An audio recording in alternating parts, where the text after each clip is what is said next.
So I don't see any red here.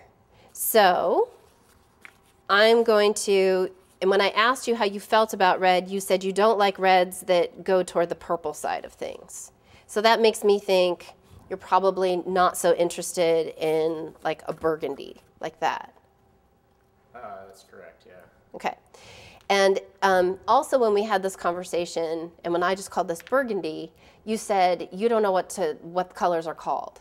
And I love that you said that, because I have gotten involved with many people doing this work where it stops us what the color is called.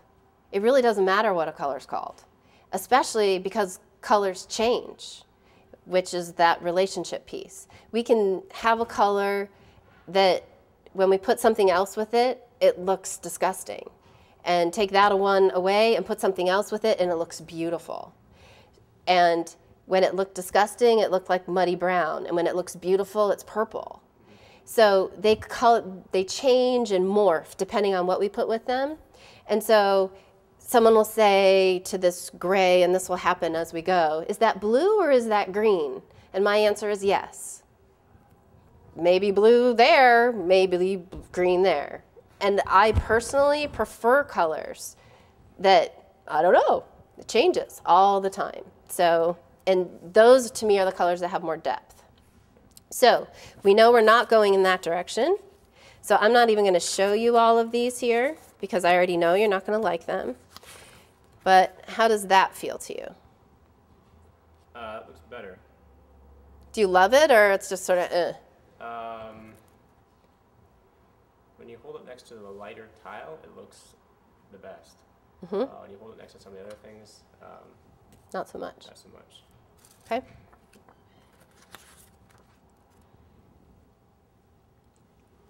But could you see this being in your home?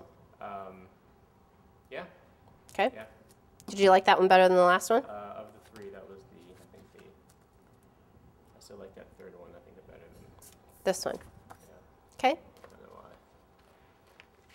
And then the colors that I start with us building the palette are going to be colors that dominate and influence other colors most. Okay. So I'm kind of starting with what I would consider to be our primary and secondary colors. And then after we come up with those primary and secondary colors, then you'll see it's just a mash of neutrals. And it's those neutrals that kind of act as the glue. And it's those neutrals that I also know are most likely going to be your paint colors. Because I don't necessarily think you're going to have this red as a paint. But maybe that's going to be in your rug. Okay. And how does this color feel to you? There's going to be a lot of variety in these blues in terms of lights and darks. You don't need to worry about that. I just want you, each one in isolation, react to it.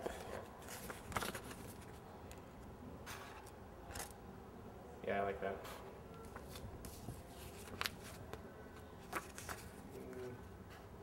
A little bit less so.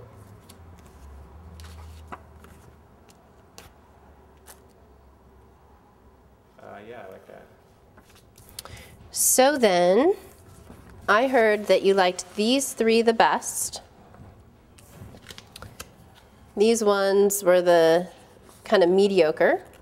So obviously, this one, and what's nice about the ones you liked the best is that we have kind of a dark, a mid, and a light. I love what it's doing over in here with the tile, so that it's a bit more neutral, which I think is also valuable. And now I'm going to go toward greens.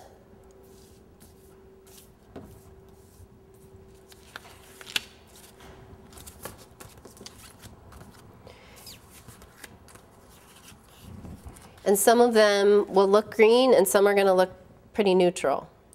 It's very similar to the color that's already up there. Just slightly lighter. I'd almost call that color blue, not green. Mm-hmm. I think that's beautiful with what it does with everything else. That second one is the one I like. That Mm-hmm. one. The one you had, yeah. So now, before we get into the real neutrals, I asked you how you felt about yellow. Look and talk at him, Emily. Yep. I asked you how you felt about yellow, and your response was great.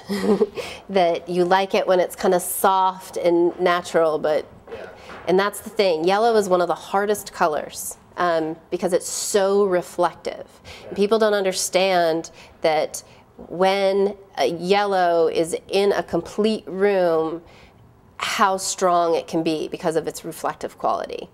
The other thing with us becoming more aware of what's good for the earth and using more and more compact fluorescent light bulbs in our homes to save energy, I would argue that those compact fluorescent light bulbs, while they may be helping us in terms of electricity, which is an energy that we quantify at this point in our lives, I believe that fluorescent lights and what they do energetically to us inside in our interior spaces is not good for us energetically.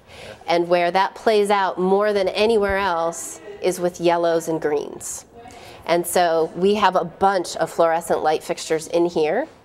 And so when fluorescent lights play with yellow and green, they produce a quality that I've coined the very, very scientific term of twangy. It gives this kind of feeling that I don't like. But we're going to go through, and so I have a stack here that some I know are going to be more twangy than others because of the fluorescence. If you are a person in your home who is very committed to using compact fluorescent light bulbs, I would say we probably don't want to use many of these colors at all ever. Okay. So that's the part of the spectrum that it affects. Is there a color that you thought would be in your home that you're not seeing enough of or present at all? No, I think that looks pretty good. Okay. What I'm looking at right now. What I've learned in doing this work with so many people, I've probably done color consultations with close to 1,000 people, if not more than 1,000, is that what's so difficult for people is the paradigm, the way that they look at color. I've had people say things to me like, well, this room is just so hard because the light in here, it changes all the time. And I want to laugh and say, yes, that's every room, that's everywhere we go. Color is light. It's light reflected back at us. And so I look at color through a physics lens. I'm looking at it in terms of light and how light works and how light helps each other work and how that influences the end feeling of a space. Most people look at color as a static item. We can't. We have to look at it in relationship to other things and understand how it changes and influences each other.